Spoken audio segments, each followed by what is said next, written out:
ഇന്നെവിടെയവർ? ഈ ജനങ്ങളെ നോക്കാൻ അവരുന്നുണ്ടോ?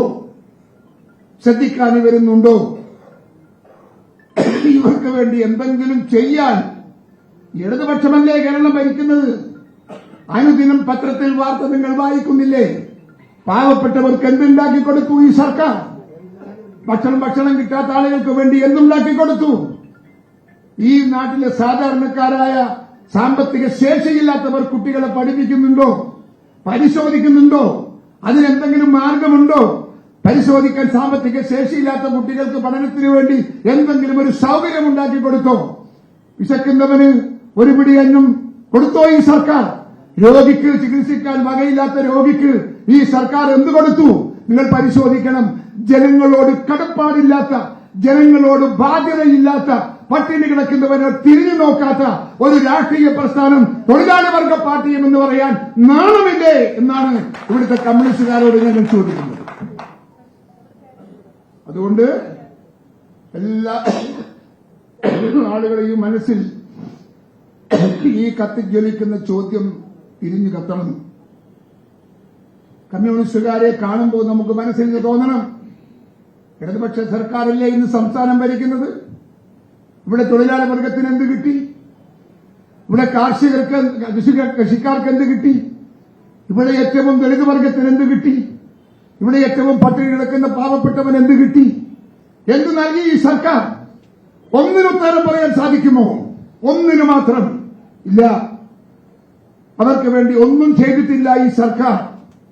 കള്ളപ്പണമുണ്ടാക്കി കൊള്ളയടിച്ച ഒരു ഗവൺമെന്റ് ഈ ഗവൺമെന്റ്.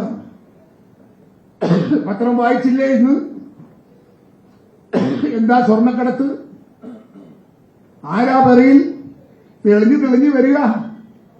മറ്റാരുമല്ല, ആദ്യം തന്നെ അറസ്റ്റ് ചെയ്യപ്പെട്ട രണ്ടുപേർ CPM-ന്റെ ആളുകളാണെന്ന് നിങ്ങൾക്കറിയാം. ഇപ്പോ അതിൽ പുറകെ വരുന്ന ആളുകളും ഓരോന്നോരോന്നായി CPM-ആണ്. വന്നുകൊണ്ടിരിക്കുന്നവർ CPM-ന്റെ ആളുകളാണ്. ഈ കള്ളപ്പണം, ഈ കള്ളസ്വർണം, ഈ സ്വർണം കള്ളക്കടത്തായി കൊണ്ടുപോയത് ഇവരാണ് എന്നതിന്റെ പിറകിൽ CPM-ന്റെ കരുത്തും CPM-ന്റെ ശക്തിയും ഈ രാജ്യത്തെ ജനങ്ങൾക്കുണ്ട്, ജനങ്ങൾക്കറിയാം എന്നതിനെക്കുറിച്ച് നിങ്ങളെല്ലാം ഒന്ന് ചിന്തിക്കേണ്ടതായിട്ടുണ്ട് എന്നാണ് എനിക്ക് പറയാനുള്ളത്. ഈ സ്വർണം കൊണ്ടുപോയതിന്റെ പിറകിൽ ഒരു നല്ല അന്വേഷണം നടന്നോ? ഇത്രയും വലിയ സ്വർണം അടിച്ചു കൊണ്ടുപോയിട്ട് ഒരു നല്ല അന്വേഷണം നടന്നോ? ഇല്ല. ഒരു വലിയ സാമ്പത്തിക ശേഷിയുള്ള ഒരു വീട് സെർച്ച് ചെയ്ത രീതിയിൽ അത്രയെങ്കിലും ഗൌരവത്തിൽ ഇവിടെ നടത്തിയിട്ടുണ്ടോ? ഇല്ല. എന്തുകൊണ്ടാ? നടത്തിയാൽ കണ്ണി വെളിച്ചത്ത് വരും, പുള്ളി വെളിച്ചത്ത് വരും. അത് വേണ്ട. അതുകൊണ്ടാണ്. അതുകൊണ്ട് കള്ളന്മാർക്കും കൊള്ളക്കാർക്കും കൂട്ടുപിടിച്ചു നിൽക്കുന്ന, കുടപിടിക്കുന്ന ഒരു തൊഴിലാളി വർഗ പ്രസ്ഥാനത്തിന് ഈ നാടിന് ആവശ്യമില്ല.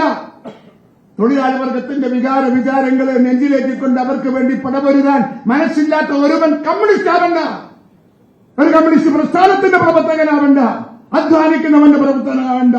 നിങ്ങൾക്ക് പ്രവർത്തിക്കാൻ സാധിക്കില്ല. അതുകൊണ്ട് എന്റെ പ്രിയപ്പെട്ടവരോട് ഞാൻ പറയുന്നു, നമുക്ക് തൊഴിലാളി വർഗത്തിന്റെ വികാരം ഉൾക്കൊള്ളാൻ സാധിക്കുന്ന രാഷ്ട്രീയ പ്രസ്ഥാനത്തോടൊപ്പം ഒത്തുചേർന്നുകൊണ്ട് മുൻപോട്ട് പോകാൻ സാധിക്കുന്ന ചർച്ച പ്രിയപ്പെട്ട ജോൺ നമുക്ക് തുടങ്ങണം, ആരംഭിക്കണം എന്ന് താങ്കളോട് ആവശ്യപ്പെട്ടുകൊണ്ട് എന്റെ പ്രിയപ്പെട്ട ജോണിന്റെ മുമ്പിൽ എന്റെ റിക്വസ്റ്റ് വെച്ചുകൊണ്ട് ഞാൻ എന്റെ വാക്കുകൾ ചുരുക്കുന്നു.